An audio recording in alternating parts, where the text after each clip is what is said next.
Do të vjojmë diskutojmë për sektorin e turizmit në vendin tonë, marrë shkas nga disa dënat publikuara në lidhje me aeroportin e Rinasit, që për gjatë muajt që sapo është mbyllur, muajt mars, vjetre një rritje me 9% e hyrjeve, të bëhet fjalë për 817.000 pasagjerë, duke shnuar në këtë mënyrë një rritje prej 9% krahasuar me marsin e 2025-ës. Ne mëngjesisht do të diskutojmë me Frenkli Prengaj, ekspert për çështjet e turizmit, njëkohësisht tur operator. Frenkli, mirë se erdhe.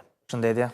Këto shifra në rritje të aeroportit Nën Tereza janë reflektuar edhe në numër më të lartë turistësh, për të kuptuar nëse realisht kanë qenë turistë apo mund të kenë ardhur për arsye të tjera, biznes apo arsye të tjera. Patjetër. E para ne si gjithmonë e përmendim, nuk mund të themi që 100% e vizitorëve po them janë turistë, patjetër që ka dhe shqiptarë migrantë që vizitojnë familjet, por pjesa më e madhe dërmuese, mund të them rreth 90% ose 95%, padyshim që kanë qenë turistë. Kjo nuk vërehet vetëm te ne që jemi pjesë e sektorit turizmit, por mund vërehet nga kushdo në një fundjavë kur Tirana, le themi, boshatiset nga qytetarët, cilët shkojnë drejt Bregdetit, shohim që në bulevardën pjesën kryesore të qytetit flitet gjuhë huaja përveç shqipes, flitet anglisht, francisht, gjermanisht, italisht, pra gjuhë të ndryshme të huaja, i shikoni grupe, e cila tregon prezencën e shtuar të turistëve dhe le të themi që tashmë ai sezoni turistik ka nisur,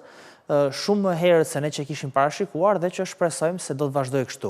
Për mua personalisht nuk përbën më një lajm, nuk është më lajm, po them, rritja vit pas viti, për mua tashmë përbën lajm rritja e cilësisë së turistit, pra një turist i cili apo një person që vjen dhe shpenzon më shumë në Shqipëri, dhe kjo na intereson ne tashmë.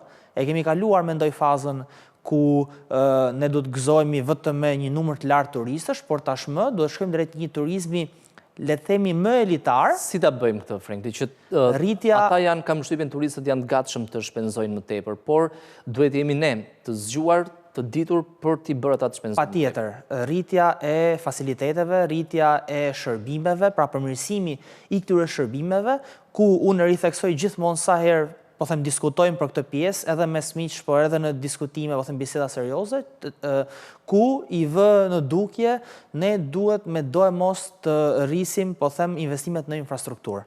Është problemi kyç që ne shohim në turizëm. Infrastruktura kryesore, arteret kryesore apo infrastrukturë edhe në sitet ku... Edhe në sitet të ndryshme. Po them, nga arkitektura kryesore, po them, infrastruktura kryesore ku ne duhet të zhvillojmë, po them, rrugë me cilësi më të larta, të ulim distancën mes qyteteve, pasi një turist i huaj europian mund vi dhe shpenzoj 5 ditë deri në një javë. Një turist amerikan nuk mund shpenzoj 10 apo 14 ditë vetëm në Shqipëri. Një turist kanadez marr shkas nga linjat e reja direkte me Kanadan dhe së shpejti dhe me SBA-n, apo dhe me vende të tjera nga Lindja e Mesme, pse jo mund shohim për një treg aziatik në të ardhmen, duhet të kuptojmë që një turist i cili shpenzon 2 javë apo 3 javë në Europë nuk mund zgjedh vetëm Shqipërinë. Nuk i kemi ne 2 ditë, 3 ditë maksimumin. Po ja një javë, po themi, po në një javë ai nuk e shikon dot gjithë Shqipërinë. Ne kemi, po them, mua vjen shumë keq për rajonin juglindor, zonën e Korçës, zonën e Pogradecit. Po edhe nga Korça deri në Përmet, deri në Tepelen, e gjitha ajo zonë është e pa eksploruar dhe është potenciali jashtëzakonshëm. Është vërtet, zona e Tepelenës ka edhe e Përmetit, po le të themi që ka arritur të futet në ofertën turistike të Gjirokastrës. Gjirokastra e merr përveç të qenit pjesë UNESCO, që patjetër është një PR shumë pozitiv, po e merr pjesën e turizmit edhe nga Saranda, pra ture 1 apo 2 ditore, nga turistë që vinë dhe shpenzojnë rreth 1 javë në Sarandë, duan të shkputen nga deti dhe të shohin dhe pjesën historike kulturore. Por rajoni juglindor është i vështirë për të bashkangjitur paketave turistike për shkak të infrastrukturës.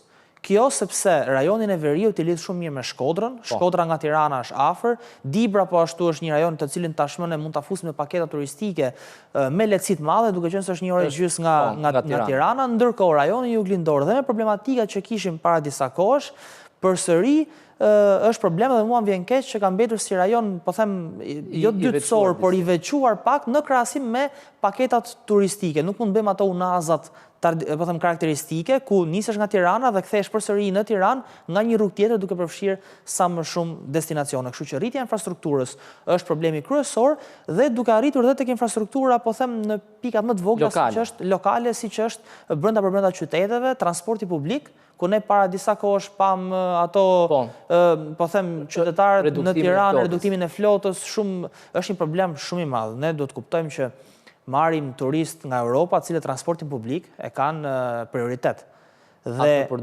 Dhe jam pak çuditur, them drejtën, kur ne tentojmë t'i organizojmë transport publik, kur kërkojmë informacion, patjetër, dhe çuditen pak se si, është bërë një punë më e mirë se sa vitet e tjera, por përsëri janë pak si të hallakatur, nuk arrin t'i kuptojnë shumë mirë, ka vonesa. Edhe pagesa me kesh është problem. Pagesa me kesh është shumë problem, edhe drejt asaj, po them, zona turistike kanë bërë një progres, por për ta përmbyllur infrastruktura është një problem cilët ne duhet t'i vëmë më shumë sy. Ndërkohë që nga ana tjetër biznesi, unë e kam thënë dhe rrithem dhe do ta rrithem gjithmonë, biznesi është ai i cili patjetër ecën shumë më shpejt dhe përshtatet shumë më shpejt për shkak se benefit kryesor ka paran, kështu që është i detyruar të mirë menaxhoj të gjitha investimet dhe ti amplifikoj të gjitha fitimet në fund sezonit.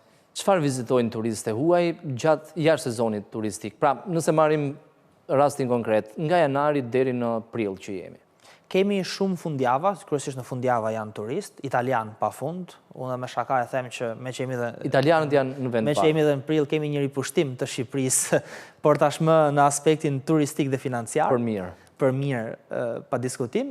Kryesisht vërehen, po them, weekend fundjava të zgjatura, pra e premte, shtunë dhe diel, të cilët vinë 2 dhe 3 ditë qëndrim në Tiranë kryesisht dhe duan të bëjnë dhe ture ditore drejt siteve kulturore dhe po them historike. Janë realizueshme. Mund të bësh patjetër brenda ditës, ti mund të vizitosh Krujën, nëse do një, po them, Krujën dhe Durrësin, ose mund ta zëvendësosh Krujën dhe Shkodrën, më pas të bësh një tur ditor në Berat, provosh pak degustim verë në zonën e Beratit, që po them në Shqipëri është mbahet si zonë shumë e mirë për sa i përket verës. Mund të bësh tani që është ngrohur dhe koha dhe kemi patur fundjava me motë shumë të mirë, mund të bësh ture ditore në Vlorë, nëse qëndrimin e ken Tiranë, pra ke një mundësi edhe Dibra e ri përsërisë, po them, këtë vit e kemi sirisi Dibrën, përsëri më bësh një tur ditor, mund bësh rafting në Drindzi, mund kalosh një 2 ditësh në Gjirokastër dhe të bësh rafting Vjos, ku është një paket që kërkohet nga shumë turist, pra në lumin e fundit Egër. Po, është zhvilluar edhe në Drindzi? Rafting? Ka kompani që bëjnë rafting në Drindzi dhe është shumë pozitive kjo gjë. Duhet të zhvillojmë zonën patjetër. Kështu që, po them, profili një turisti i jashtë sezonit turistik apo në pjesën e janarit deri më sot, është kryesisht një turisti që vjen për 2-3 ditë në fundjavë, që bën ture ditore nga Tirana dhe kërkon më shumë eksperiencë, le të themi. Jo vetëm Tiranën. Jo vetëm Tiranën. Frank, ju përmend diçka interesante pak më parë. Pra bët pak a shumë një analist natyrës së turistit që vjen nga vendet e largëta, Shtetet e Bashkuara, Kanadaja, që ata për 2 javë duan të shohin me mendjen e tyre thuajse të gjithë Europën, por është e pamundur të bëhet diçka e tillë. Ne përderisa synojmë të marrim 2 apo 3 ditë këtu, çfarë duhet të ofrojmë në mënyrë që ata realisht të ngelen të kënaqur? Për shembull, nëse zbresin në aeroportin e Rinasit dhe vendosin të stacionohen në Tiranë, paketa më e pëlqyer për ata, cila mund të jetë? Për turistët, po them, më të largët, ku dalim jashtë kontinentit të Europës, sigurisht që paketat turistike zgjasin, duhet të jenë minimumi rreth 8 ose 9 ditë, pasi janë disa problematika teknike që ne i konsiderojmë, cilat nëse një turist apo një grup turistësh vinë nga Kanadaja apo nga SBA-ja, do vinë me tranzit, do bëjnë 8-9 orë udhëtim, kur vinë Tiranë, në çfarë do orë edhe në mëngjes po të vinë, ajo ditë duhet lënë bosh, pasi nuk mund ta marrësh dhe ta shëtisësh nëpër qytet, qoftë edhe për të bërë një tur në këmbë në Tiranë, duke qenë se është sfilitur për 8-9 apo deri në 12 orë, kështu që dita e parë dhe dita e fundit duhet jenë bosh. Pra që këtu ikin 2 ditë. 2 ditë ikën. Ikin bosh, domethënë nëse llogarisin atë paketën e qëndrimit në Shqipëri. Kështu që reduktohet ndjeshëm në 2 ditë, mund shohësh goxha gjëra në Shqipëri, kështu që reduktohet ndjeshëm, po them ajo koha për të parë gjërat e tjera. Sigurisht që turistët e largët kanë dëgjuar më shumë për Rivierën, është një problematik tjetër problematikë e këndshme le të themi është se ne tentojmë t'i dërgojmë edhe në vende apo t'u japim dhe vende të cilat ata nuk është se kanë dëgjuar shumë, por është pak e vështirë, pasi një person që ka parë po them The Guardian apo New York Times apo gazeta prestigjioze botërore që përmendin Ksamilin, që përmendin Vlorën, janë 2-3 vende që ata duan me patjetër t'i shohin, pasi e kanë kaluar atë çekun e po them apo është bërë tik ajo pjesa nga një person, nga një po them gazetar turizmi, e cili e ka pëlqyer, ka lënë një review të mirë në gazetën ku ka shkruar, dhe patjetër që ata duan ta shohin. Jashtë sezonit kam përshtypjen është e mundur, mund ta shohim. Patjetër, jashtë sezonit, por në kulmin e sezonit po them që ata kërkojnë, janë pak më specifik. Kërkojnë disa ditë pushime, ditët e fundit të turit të kenë vetëm pushime në plazh. Pjesën e parë të turit duan të shohin sa më shumë gjëra, pra është interesante, duan vetëm të kalojnë të shohin, duan ta marrin informacionin për në një mënyrë shumë shpejt që të marrin sa më shumë dhe të shohin sa më shumë gjëra. Kjo është vështirësia jonë.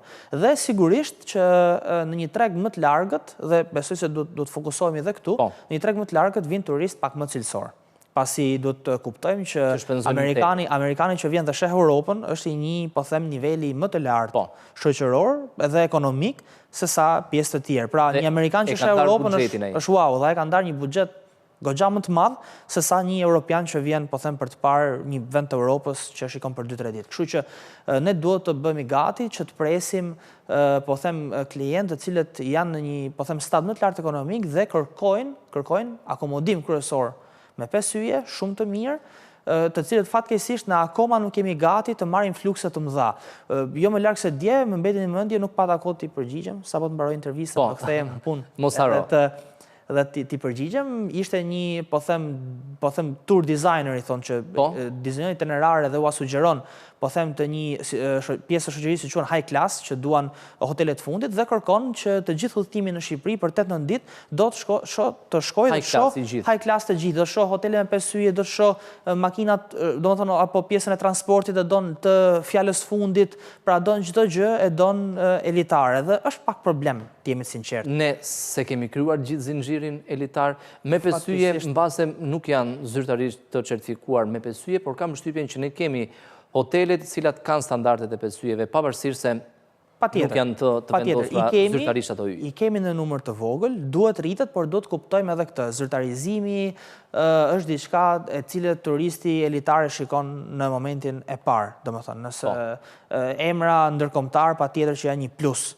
Padyshim që edhe emra në hoteleri, emra shqiptarë cilët tashmë kanë bërë, po them, emër dhe kanë një feedback tepër pozitiv patjetër. Por unë jam i detyruar të them që për një hotel 4 yje, tregut amerikan i them që shiko, 4 yje konsiderohet 3.5. 5 yje konsiderohet 4.5, pra ule një gjysmë ylli për shkak se ata kur vinë në një resort me 5 yje, vetëm hapësira, unë marr Sarandën, vetëm hapësira Luksi brenda mund të jetë, por hapësira për të lëvizur është pak problematika në një qytet të vogël si Saranda. Kur konceptohet me 5 yje, konceptohet që ti të shëtisësh brenda hotelit, bësh një ecje brenda hotelit gjysmore, duan fusha golfi, duan fusha tenisi, të cilat ne fatkeqësisht nuk i kemi, por besoj që me thithjen e valës parë, le të themi, të një turizmi më elitar, sipas nevojës do të ketë zhvillimet më tejshme në sektorin e turizmit. Franklin, një tjetër potencial që disa vende europiane shfrytëzojnë jashtë sezonit turistik janë ritritet, por duke i alternuar, duke i kombinuar edhe me turizmin kulturor. Për shembull, një grup nga Shtetet e Bashkuara, profesionistë të ndryshëm, vendosin të bëjnë një ritrit për profesionin që ata kanë në një vend europian. Dhe përveç konferencave që ata zhvillojnë, trajnimeve që mund të bëjnë, vizitojnë edhe zona apo site ndryshme turistike, arkeologjike. Ne kemi filluar ta zhvillojmë këtë aspekt që mund të jetë potencial për turizëm gjithëvjetor. Po, e vërtet, është në fazat e para, le të themi, domethënë është pak më mbrapa se sa i turizmi komercial, po themi familjar, por ka filluar me shtimin e hoteleve të ndryshme dhe kryesisht është Tirana, për shkak se ritritet të tilla kërkojnë 2 maksimumi 3 ditë, nuk mund qëndrosh një javë apo 10 ditë të marrësh gjithë stafin dhe ta dërgosh me është e pamundur ta mbyllësh kompaninë. Është e pamundur, kështu që 2-3 ditë është normale dhe afërsia padyshim me aeroportin bën që Tirana të jetë preferencë kryesore. Ne kemi grupe të tilla, nisin në qershor, grupe të cilat vinë europiane që ritrit, kompani interesante, prestigjioze, që sillin 40-50 persona nga stafi, të cilët përveç diskutimeve që ata bëjnë, që duan salla të konferencave e tjera, kërkojnë dhe të bëjnë, po them, udhëtime të ndryshme, po kryesisht ndodhet brenda për brenda rreth rrotull Shqipërisë mesme dhe Durrësi patjetër, duke qenë se është pak, le të themi, e mërzitshme në thonjza që ti të vish për retreat dhe qëndrosh 3 ditë në hotelet në konferenca, i preferojnë hotelet afër Bregdetit, ku mund dalin bëjnë një ecje, apo dhe edhe qetësohen aty. Qetësohen dhe ta alternojnë me një tur ditor në Bovill, që ka, po them, natyrë, jo vetëm qytet edhe kulturor. Pra, këto paketa turistike, cilat janë si retreat të kompanive, duan më shumë natyrën, pasi ideja e retreatit është që ti largohesh sa më shumë zyrës dhe qytetërimit. Mos kesh prapë zyrat aty ku bën. Patjetër. Ne përveç po them klientëve europian, shumë retreat që janë bërë vitet e kaluara dhe vazhdojnë të bëhen janë nga kompanitë nga Kosova. Banka të ndryshme për shkak të patjetër, për shkak të pozicionit gjeografik, Kosova nuk ka det, kështu që e preferojnë pjesën e detit, po edhe afërsinë me, po them, me parkun e Thellë Valbonës, në atë zonë, më Thellë Valbona janë për bërë ecje të ndryshme, hiking përsëri në natyrë, janë shumë pozitive dhe ne kemi patur vitet e kaluara goxha interes nga, po them, nga kompani nga Kosova, të cilat duan të bëjnë një retreat 2-3 ditor në Shqipëri dhe në Tiranë. Frankly, në lidhje me diçka që e përmendet pak më parë, fluturime direkte me Kanadan, por edhe së shpejti me Shtetet e Bashkuara të Amerikës. Ti përmendet gjithashtu edhe faktin që dita e parë edhe dita e fundit, për ata që vinë nga Amerika, zeroje, nuk quhet. Nëse do të kemi fluturime direkte, mendoni se Shqipëria jo vetëm që do të vizitohet më shumë, por mund të jetë edhe një tranzit për vendet tjera dhe ekonomia përfiton turizmi veçanërisht. Kjo është patjetër e vërtet. Ne po e presim me zor atë lajmin që zyrtarizohet, do kemi udhëtimet dhe datat direkte me SBA, me New Yorkun, siç është përfolur nga Tirana në New York, pasi edhe Kanadaja është mjaft mirë, po ka një fluks patjetër më të madh drejt Shtetet Bashkuara të Amerikës dhe New Yorku, New Jersey janë. Është sigurt që Tirana do marrë frymë më shumë në aspektin turistik, duke qenë se unë diskutoj edhe me shaka edhe me turistë të ndryshëm italian, që do jetë më e leverdisshme për një italian, po them, nga Milano, e cili nuk ka një tranzit, po them, që i nevojitet ati në Milano, mund ta ketë në Rom, do e ketë është më volitshme për të vi nga Milano, ta bëj tranzitin në Tiranë dhe të niset, po them, për New York. Edhe aeroporti i vogël s'ka nevojë të vraposh për të kapur avionin tranzit. Përposa saj janë biletat shumë të lira, cilat një italiani kushton më pak të vi me avion nga Milano në Tiranë, sa që nga Milano në Rom me tren. Pasi qimet me tren janë më shumë, më të kushtueshme. E para, ka numri fluturimeve shumë i madh, me qytete si Milano, Roma, apo dhe vende nga jugu. Tani në sezonin turistik kemi 3 fluturime në mëngjes dhe 3 fluturime në darkë. 6 fluturime në ditë është shumë më interesante dhe shumë më mundshme që ti të zgjedhësh orare të ndryshme dhe të, po them, të bësh atë tranzitin, dhe jo vetëm me Italinë, që ne jemi vendi, po them, është më i lidhur nga ana e udhëtimeve ajrore me Shqipërinë, por edhe vendet tjera. Mbaj mend kur isha para disa vitesh në Rumani, duke bërë mohabet me taksistë të ndryshëm gjatë udhëtimeve që bëja në Bukuresht, e njihnin Tiranën përveç kryeqytetit të Shqipërisë, e njihnin sepse kishin bërë tranzite. Pra nga Romania bënin tranzit, që për mua ishte diçka e re, nuk kisha informacion që të vish nga Romania të bësh tranzit për në Itali apo për vendet e tjera, për shkak të, po them, të kostove të ulta. Kompanitë low cost, të cilat janë shtuar së fundmi, po bëjnë dhe baza më të mëdha në Tiranë, do ta ndihmojnë Shqipërinë që të marrë frymë akoma më lirshëm për sa i përket turizmit. Frankly, edhe disa pyetje në lidhje me 2026-ën. Tashmë shifrat, rekordet nuk përbëjnë më problem, por mendoni se ka ardhur momenti që të fokusohemi më shumti tek cilësia e shërbimeve, tek shpenzimet e turistëve që në shumicën e rasteve duhet të ecim paralelisht me njëra tjetrën. Është shumë e vërtetë, tashmë duhet të fokusohemi më shumë tek cilësia, jo thjesht tek numri, nuk do të kënaqemi me numrin tashmë. Shqipëria ka kaluar, për mendimin tim, fazën e një vendi që po tërheq shumë turist, që nisi nga backpackers, që unë nga herë me shaka patjetër në 2 vitet e para ishte atraksion turistik tregu Çam edhe byreket e myslimshyrit. Por ata na bën marketing patjetër. Ne nuk po them që ne tani të kalojmë dhe të mos pranojmë, nuk do t'i kërkojmë apo tjetër. Patjetër, çdo turist është i mirëpritur dhe do vazhdojë të jetë i mirëpritur në Shqipëri, por ne duhet që fokusin dhe energjinë ta shpenzojmë për të thithur një klientel, për të thithur një lloj turizmi që është më elitar. Pra, mundemi ne që atë turistin elitar ta tërheqim nga Greqia në kuptimin që turistë anglez që kanë 10 vite që bëjnë pushime në Greqi, pushimet e verës.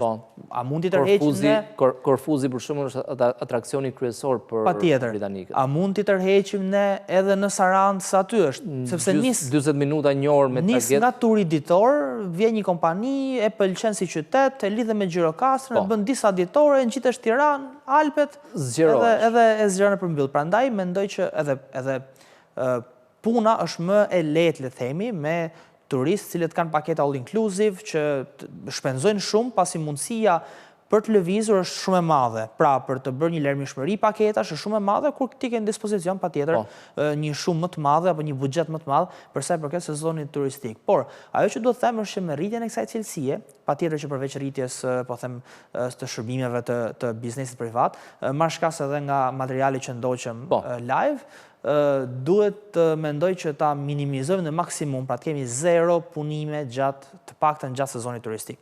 Nuk mund të vazhdojmë, Durrësi është një qytet shumë i bukur. Golemi për atë do të thotë, Golemi për shembull është kantier ndërtimi, paktën 2 javë më parë. Në fillim të majit, për punë ditësh duhet të jetë përmbyllur, nuk them ti mbyllim dhe ti ndalojmë. Të ndalojmë zhvillimin, por unë them që të bëhen me një plan.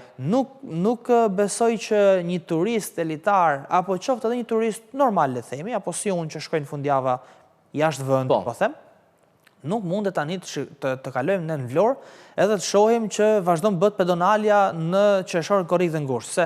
Se Vlora aq e ka sezonin. Tani një turist që kalon, pra flasim te kjo pjesa e infrastrukturës përsëri. Dakord, i bëm në resortet me pesyje, i bëm all inclusive, i bëm pishina, i bëm me fusha golfi, me pamje nga deti, i bëm më të mirat e mundshme. Çfarë na merr në imagjinatë i bëm gjitha. Do kalosh në një zonë ku kërcet matrapiku nga ora 7 e mëngjesit deri 11 natës, dhe nga ana tjetër i hedh gjitha poshtë, dhe nga ana tjetër mbyll muzikën në 11:30 apo në 12 natës. Po ndërkohë që kur të nis matrapiku edhe ajo gjithë ditën rrof ty që muzika ndar të qetëson, kam vështirë.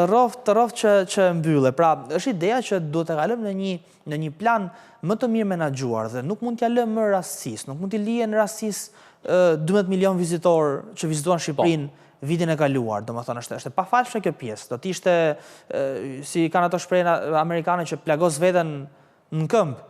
Nuk mund të vazhdojmë ne që t'ja lëmë rastësisë dhe pastaj, sepse siç edhe ndodhi një vit që Shqipëria pati një bum shumë të madh pas pandemisë dhe solli një val të madhe, ashtu mund ndodh një vit që të kesh zhgënjim shumë të madh dhe ta tërheq mbrapsht dhe lajmi i prapet shumë shpejt se lajmi i mirë. Patjetër, shumë shpejt se sa lajmi i mirë, prandaj ne duhet të jemi gati. Është mendoj e pafalshme që ne të vazhdojmë të kemi sezone turistike, të cilat të vazhdojnë punime për një, po them, për gjatë sezonit turistik, është budallik për mendimin tim të vazhdohet akoma. Duhet ndalon aty dhe të ketë një shtim të punimeve patjetër jashtë sezonit turistik. Po, edhe një pyetje të fundit, Frenkli, për 2026, të në referuar 4 muajve, nesër mbyllet edhe prilli, referuar këtyre 4 muajve, jemi më mirë krahasuar me 2025-ën? Jemi goxha më mirë se krahasuar me 2025-ën. Shpresojmë që trendi të vazhdojë ashtu, megjithëse fillimi mbar gjysma punës. Po.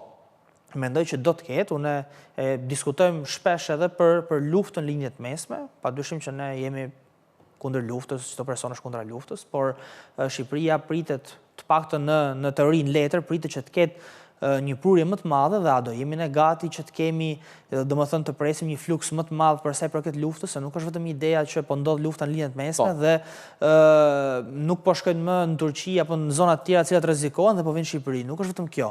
Ka një panoramë shumë më të gjerë, sepse në linjët mesme ndodhet shumica e tranziteve për në Azi, për në Japoni, për në Kore, për në Indonezi, Filipine. kështu që ne shohim një rritje të kompanive turistike europiane, të cilat po synojnë apo i kanë syt edhe nga Shqipëria ndër të tjera, nuk kemi ne i vetë. Po, sigurisht. Por ndër të tjera ka edhe syt nga Shqipëria, pasi duhet kuptojmë që në kompanitë të mëdha turistike europiane, pushimet janë rezervuar që vitin e kaluar, kështu që janë bërë pagesat tek ato kompanie të tjera dhe tashmë ata gjenden përpara një fakti ku është e pamundur dhe pasigurt që ti ta bësh tranzitin nga ato vende për shkak se lufta mund të plas nga minutë i minutë. Dhe mund të rikthehen sërish bombardimet. Dhe është problem të nxjerrësh përsëri lekët nga xhepi dhe të japësh turistit, kështu që ti do t'i ofrosh një paketë tjetër, të cila është aty apo të jetë shumë e përafërt. Ne do përfitojmë për rrjedhoj. Mendoj që Shqipëria do përfitojë këtë vit. Nëse ne do të jemi gati, do përfitoj. Patjetër që kapacitetet akomoduese vetëm rriten nga vit në vit, jemi kudo duke ndërtuar, kjo është pozitive. Patjetër që guidat shtohen çdo vit, turizmi rritet çdo vit dhe kapacitetet janë shumë të mëdha edhe në transport edhe kudo, po them çdo të zinxhirit turistik, por duhet jemi gati dhe për pjesën e infrastrukturës dhe për pjesën elitare, po them, pasi duhet të kuptojmë që turistët të cilët e kanë pamundur pra marrin apo krijojnë një buxhet që shkojnë nga Europa në Azi me tranzite nga lindja mesme, sigurisht që do vinë dhe do shpenzojnë akoma më shumë dhe është një lloj tjetër turisti nga ai që ne kemi parë kryesisht italian, anglez që vinë për 2 orë me udhëtime, domethënë me avion. Kështu që ideja është që ne duhet jemi gati që të kemi, pasi mendoj që nëse këto kompani të mëdha europiane do t'i drejtojnë po them këtë vit tregjet e tyre turistike drejt ndër të tjera dhe Shqipërisë, pra Greqi, Shqipëri, Itali, zonën e Mesdheut, Kroaci, Malizi, ne do të kemi përsëri një val akoma më të madhe në vitet e tjera. Pra unë mendoj që ky vit mund të jetë dhe mund të krijohet, po them, ashtu si para disa vitesh që ndodhi pas pandemisë, mund të jetë një vit, domethënë një focal point, një pikë fort që do të sjell dallë të tjera turistike. Për hapat e tjerë në vijim. Faleminderit që ishte në studio. Faleminderit ju për ftesën.